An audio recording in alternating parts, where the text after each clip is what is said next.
Hi guys, this is my bare face. Sampa tayo ngayon. It's Wednesday.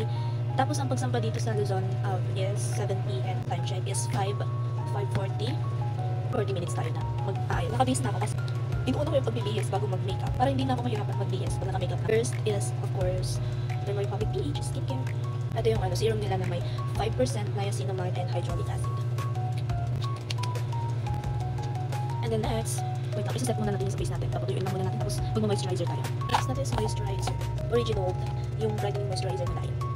Alam mo, nakakadalawang ganito na ako. Tapos ako siya sa face. Hindi na ako gumagamit ng primer. Pero may primer ako. Pero yung primer, ginagamit ko lang siya kapag heavy makeup, mga ganun. Para pang talaga.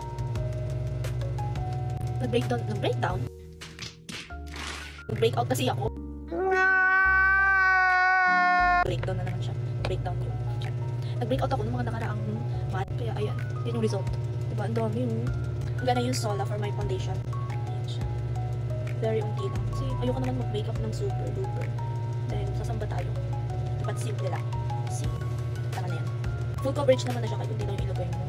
Tsaka maganda tong Sola guys. Meron na siyang SPF 50+++. Tapos made in Korea talaga siya. Alam niyo naman yung mga product ng Korea. Pero usually gumagamit ako ng sponge. God. Diba? Medyo nag-fake yung mga dark spots ko. Nag-order ako sa Black Hat. Tapos, ito yung dumating. Akala ko malaki siya. As in yung nahawakan dito. Pero ito yung dumating. Super cutesy. Pero cutesy siya. Travel friendly. Diba? Pwede siya dalhin kahit sa. Isa pa akong mirror. Wala, ang color ng dress ko. Wow, it's so pretty. It's giving fantasy. Fantasy. Princess. Like, yung sa parang flower nose, pero low budget. Wala naman siya guys. Blush on. Ayoko mag-liquid blush. Powder na lang tayo. Uy, magkaka-color. Magkaka-color. Using Chuchu. Alam nyo, super in love ako sa blush ng Chuchu lately. Like, nasa add to cart ko sila, pero hindi ko lang mabili kasi hindi pa nagsisale. Kada sale lang ako bumibili kasi mura. Ito, nabili ko lang to 250 or 230.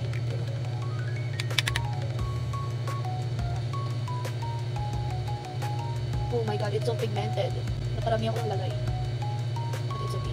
It's easy to blend naman eh.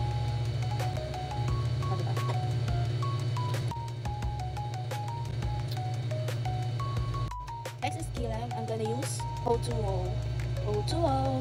The shade of Water 1. Ano to? Machette Brow Pencil. Basta yan. Binigay lang to ng mama ko. Tapos ayan siya. May brush na siya kasama. O, diba? It's so pretty. The next, ang ganito lang. Oh. My eyelash. Alam niyo po guys, nagpa-eyelash extension ako. Space din sa gitna. Tapos, tumubo na yan. Product that works on my eyelash is Patty Ian. Luma na siya. Pero gamit na gamit siya. Yan lang yung nag-work sa pilik mata ko. Kaya, medyo basa dito. I'm gonna use baby.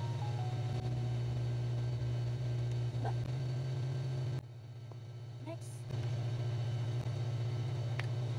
Oh my god, ang dumi. Alam ko dito pang white nose lang, pero yan. Ang lips. Tapos na-define niya talaga yung eyelashes ko.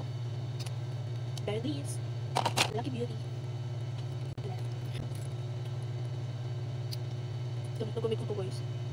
Pag umaalis kasi ako, ito yung ginagamit ko. Lucky Beauty, the shade of Adore. Hindi na magsisetting spray kasi tatanggalin ko naman yung makeup ko mamaya dahil matutulog na ako. Sasamba lang talaga ako. Nag-makeup ako. So,